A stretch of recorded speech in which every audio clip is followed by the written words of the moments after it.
다 함께 기도하심으로 7월 4일 화요일 매일 예배 시작하겠습니다. 기도합니다. 고마우신 하나님 감사합니다. 오늘도 우리의 반석이 되시고 힘이 되어주신 하나님, 오늘도 우리가 하나님 앞에 매일 예배를 통하여서 말씀으로 나아가게 하시니 감사합니다. 오늘도 하나님께서 말씀을 통한 은혜로 또 아버지 우리에게 새 힘을 허락해 주심으로 우리가 넉넉히 승리할 수 있도록 우리를 붙잡아 주시기를 간절히 기도합니다. 주님의 구원하심을 인하여서 삶의 환희와 감격과 기쁨을 노래하게 하시고 만물을 말씀으로 창조하시고 다스리고 역사하시고 섭리하시는 하나님을 찬양케 하여 주시옵소서. 말씀을 통하여서 우리가 좌로나 우로나 치우치지 않도록 주님께서 붙잡아 주시고 날마다 우리가 최선을 다하여서 부지런하게 하나님의 맡겨주신 일들을 잘 감당할 수 있는 귀한 우리 모든 신실한 주님의 백성들에게 허락하여 주시옵소서. 하나님께서 우리를 도우시고 이끄시는 줄 믿습니다. 믿음의 눈을 들어 주님을 바라보게 하시고 늘 주님과 함께 동행하는 우리 모든 가족들 될 수 있도록 하나님 은혜 베풀어 주시옵소서. 오늘도 우리가 하나님께 나아가는 모든 말씀의 은혜가 아버지 우리의 삶을 변화시키는 시간이 될 수 있도록 도와주시고 오늘도 우리의 삶이 또 우리가 있는 그곳이 바로 하나님을 예배하는 곳이 될 수 있도록 하나님 함께하여 주시옵소서. 몸이 아픈 자에게 하나님께서 건강을 허락하여 주시고 또 아버지 생각으로 또 아버지 마음에 평안을 누리지 못하고 있는 자가 있다면 주님께서 주시는 평안함을 누릴 수 있도록 하나님 은총 베풀어 주시옵소서. 오늘도 모든 예배 가운데 하나님 함께하실 것을 믿고 감사하며 예수님의 이름으로 기도하옵나이다. 아멘. 찬송가 288장 함께 하시겠습니다.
오늘 말씀은 사도행전 7장 17절부터 50절까지 말씀입니다.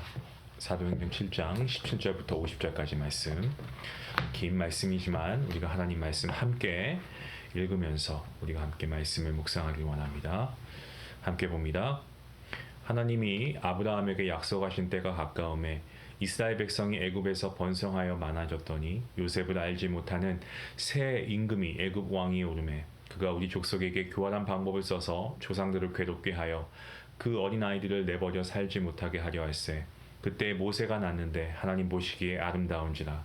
그의 아버지의 집에서 석 달 동안 길리더니 버려진 후에 바로의 딸이 그를 데려다가 자기 아들로 기르매 모세가 애굽 사람의 모든 지혜를 배워 그의 말과 하는 일들이 능하더라.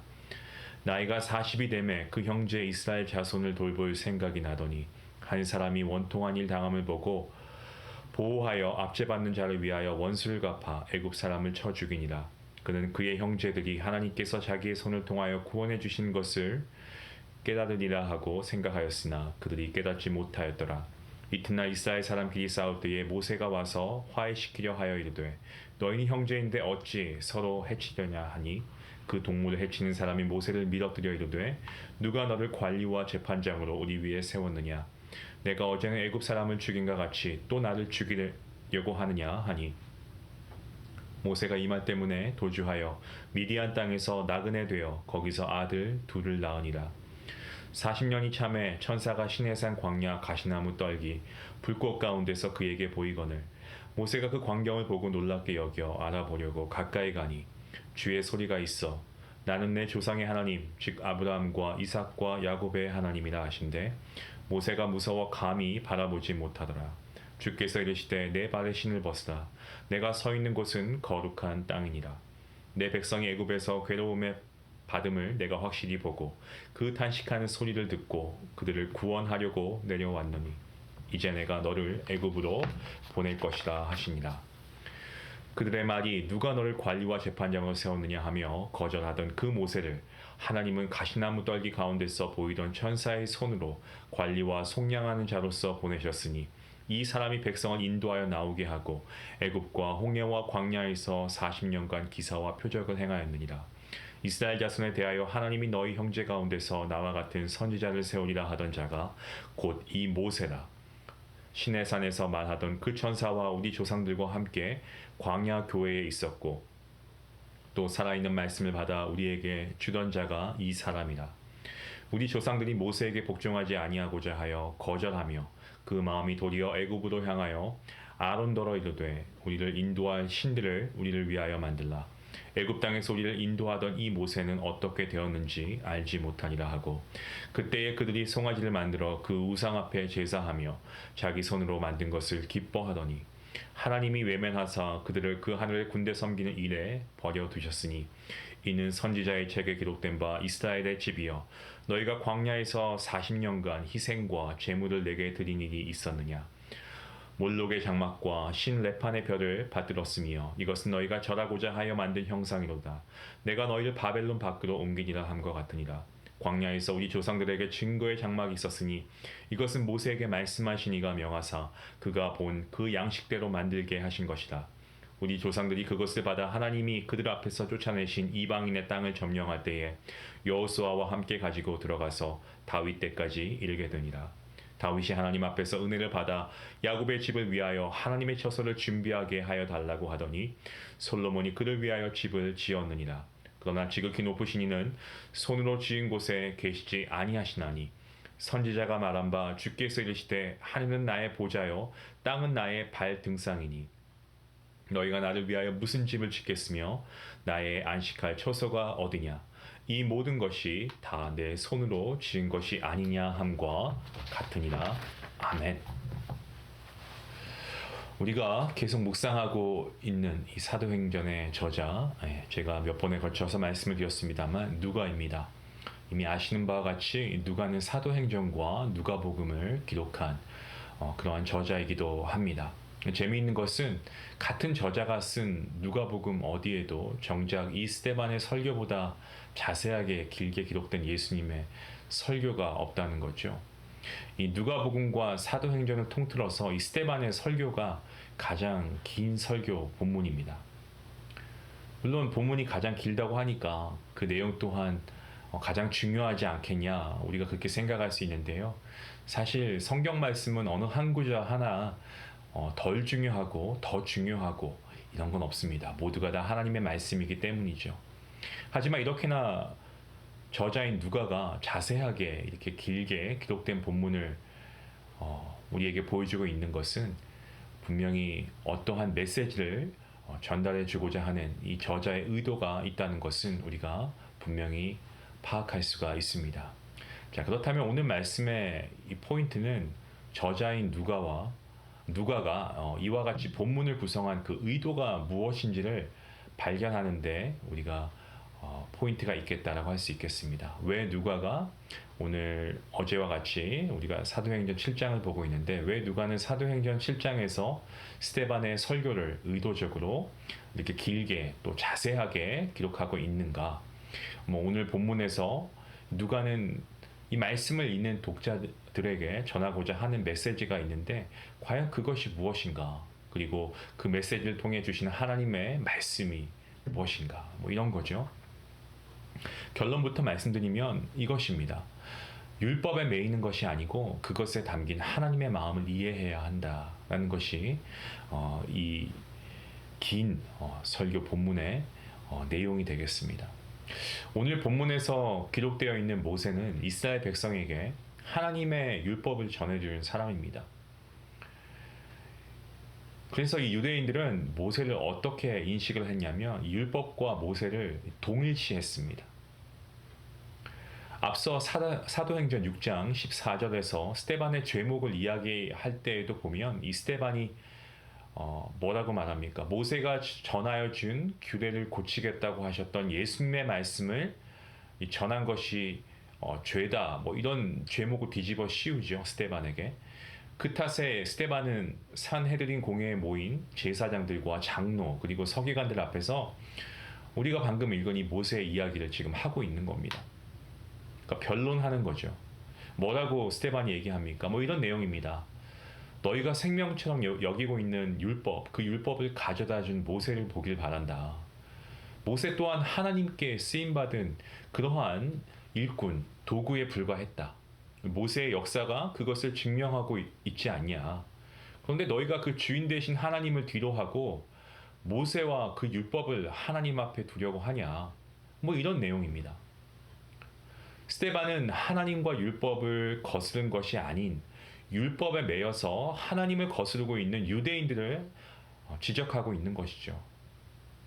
이렇게 율법에 담긴 원래 하나님의 마음을 저버리고 어떤 표면적으로 외형적으로 나타나 있는 율법의 형식에만 치중해 있는 유대인들을 깨우치는 예수님의 말씀이 이 복음서의 많은 곳에 나타나 있습니다.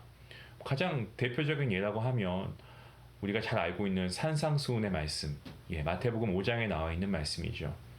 특별히 마태복음 5장 17절부터 마지막 절까지 예수님의 이러한 설교가 계속해서 나오는데 그 중에서 우리가 좀 이해하기 쉬운 본문을 한번 보자면 마태복음 5장 38절과 39절 말씀이 그 말씀이죠. 우리가 잘 아는 말씀입니다. 또 눈은 눈으로 이는 이로 갚으라 하였다는 것을 너희가 들었으나 나는 너희에게 이르노니 악한 자를 대적하지 말라. 누구든지 내 오른편 뺨을 치거든 왼편도 돌려대며. 예수님께서는 율법에 담긴 하나님의 마음, 하나님의 원래 마음, 하나님을 사랑하고 이웃을 사랑할 것에 대한 가장 큰 계명을 잊어버리고 그저 표면적으로 나타나는 형식에만 집중하고 있는 유대인들을 일깨우셨죠. 사도행전의 구조를 보면 예수님께서 부활 승천하시면서 마지막으로 하신 말씀이 이 제자들을 통해서 그대로 실현되고 있음을 잘 증명하고 있습니다. 사도행전 1장 8절 말씀, 오직 성령이 너희에게 임하시면 너희가 권능을 받고 예루살렘과 온 유대와 사마리아와 땅끝까지 이르러 내 증인이 되리라 하시니라. 사도행전 2장에서는 성령의 일하심을, 그리고 3장부터 6장까지는 예루살렘과 온 유대와 이 복음이 전파됨을, 그리고 오늘 우리가 읽은 이 7장을 넘어서 8장에서 사마리아의 복음이 증거되고 9장 이후부터는 이 땅끝을 향하여 복음이 증거되고 있음을 기록하고 있습니다. 그러니까 즉 예루살렘과 유대에 충만했던 복음이 사마리아라는 이방으로 뻗어나가기 위해서는 이방의 복음이 증거되는 것을 막고 있는 이 유대인들의 잘못된 율법주의를 반드시 깰 필요가 있었다라고 보여집니다. 왜 이방인들에게까지 무리하게 할례받기를 요구해서 이방인들에게 복음이 증거되기 어려우니까 이 15장에 가서는 예루살렘 공의회에서 이방인들에게는 우상과 음행과 목매어 죽인 짐승을 먹는 것과 피 먹는 것 외에는 다 허락하는 내용이 나오게 됩니다. 무슨 말씀입니까? 율법주의가 복음 전파를, 이 복음이 계속해서 퍼지는 것을 막고 있었다는 거죠. 성도 여러분, 우리의 신앙생활 가운데서도 보면 우리에게 주어진 어떤 신앙의 형식과 그리고 어떤 신앙의 전통에 얽매여서 그 속에 있는 하나님의 그런 마음과 가장 큰 계명 무엇입니까? 성경이 무엇입니까, 여러분? 하나님 사랑, 이웃 사랑 아닙니까? 그 계명을 우리에게 주셨는데 이 가장 큰 계명인 하나님 사랑, 이웃 사랑은 뒤로 하는 경우가 여러분 종종 있지 않나요? 나름 우리가 열심히 한다고 지켜왔던 여러 가지 신앙의 전통들이 처음 복음을 접하고 교회에 오시는 그러한 분들의 마음을 오히려 다치게 하고 또 그들이 교회로 오려고 하는 이 교회를 향한 그들의 발걸음을 잘못하면 돌리게 하는 요인이 될 수 있다는 거죠. 하나님을 사랑하고 우리에게 주신 이웃들, 내 몸과 같이 사랑하는 것보다 더 크고 중요한 규례와 규칙은 없습니다. 간절히 소망하기는 잘못된 율법주의가 아니고 하나님의 이런 사랑의 정신으로 우리가 무장되었으면 좋겠습니다. 그래서 우리 믿음의 공동체, 교회와 그리고 지역사회가 더 나아가서 세상으로 복음이 확장되는 데에 귀하게 쓰임받는 그러한 저와 여러분 모두가 되기를 주님의 이름으로 간절히 축원합니다. 이제 오늘 본문인 44절부터 50절까지 보시면 스데반은 성소와 성전에 대한 역사를 설명하고 있습니다. 그리고 그 후에 그렇다면 하나님은 어디에 계신가를 설명하고 있죠. 결론적으로 말씀드리면 하나님께서는 성막과 성전에 계신다고 합니다. 그리고 그 어디에나 다 계시죠. 하나님께서는 무소부재하시니까요. 안 계신 곳이 없습니다. 그래서 스데반은 사도행전 7장 전반부에서 예를 들었습니다. 하나님은 아브라함이 살았던 고향 이방 땅 갈대아 우르에도 찾아가셨다. 우상을 섬기는 아브라함에게 말이죠. 뿐만 아닙니다. 요셉이 형들에게 팔려 애굽으로 갈 때에도 하나님은 요셉과 함께 가셨습니다. 하나님은 고난당하는 하나님의 백성을 절대로 그냥 홀로 두지 않으십니다. 그냥 내버려 두지 않으십니다. 하나님께서는 아브라함에게도 찾아가셨고 요셉에게도 찾아가셨습니다. 그리고 모세가 있던 호렙산도 찾아가셨습니다. 여러분 무슨 뜻입니까? 찾아가신 그곳이 바로 하나님의 집이라는 말입니다. 여기서 우리가 하나 깨닫게 되는 게 있습니다. 그렇다면 우리 한 사람은 모두 다 하나님의 집이죠. 사도 바울은 고린도전서 3장 16절에서 이렇게 말했습니다. 너희는 너희가 하나님의 성전인 것과 하나님의 성령이 너희 안에 계시는 것을 알지 못하느냐. 무슨 말씀입니까? 저와 여러분, 우리 모든 한 사람 한 사람이 하나님의 성전이라는 겁니다. 하나님께서 우리와 함께 하시는 줄 믿습니다. 하나님께서 우리와 함께 하시니 우리가 곧 성전인 것입니다. 그렇다면 저와 여러분 어떻게 살아야 됩니까? 우리가 성전답게 살아야 되겠죠. 유대인들이 하나님의 말씀인 율법과 하나님의 집인 성전에 대해서 오해했습니다. 때문에 스데반은 성령으로 충만하여서 이 설교를 하고 있는 겁니다. 하나님은 어디에 갇혀 계실 수 없는 분이고 어디에나 다 계신 분이다. 성전이 하나님의 집이기도 하지만 우리 한 사람 한 사람 모두가 다 하나님의 집이고 성전이다 라고 그가 설교하고 있습니다.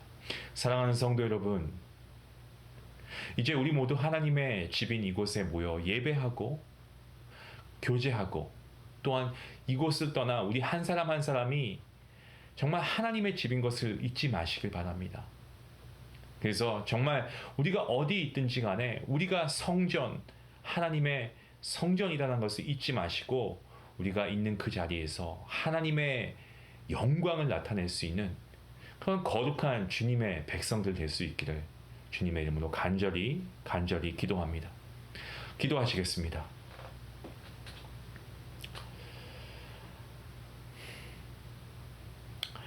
하나님 감사합니다. 하나님께서 오늘도 말씀을 통하여서 우리에게 주신 은혜가 족합니다. 하나님, 오늘도 하나님의 말씀을 통해서 먼저 우리가 너무나 귀하게 깨닫는 말씀이 있습니다. 그것은 바로 정말 우리가 하나님의 전인 것을 다시 한번 우리가 하나님 앞에 고백하며 우리의 삶이 하나님을 모시는 전이기 때문에 이제는 저희가 더 거룩한 모습으로 더 하나님께 예배함으로 정말 우리가 하나님께 매 순간 영광 올려드리는 우리의 삶이 될 수 있기를 간절히 소원합니다.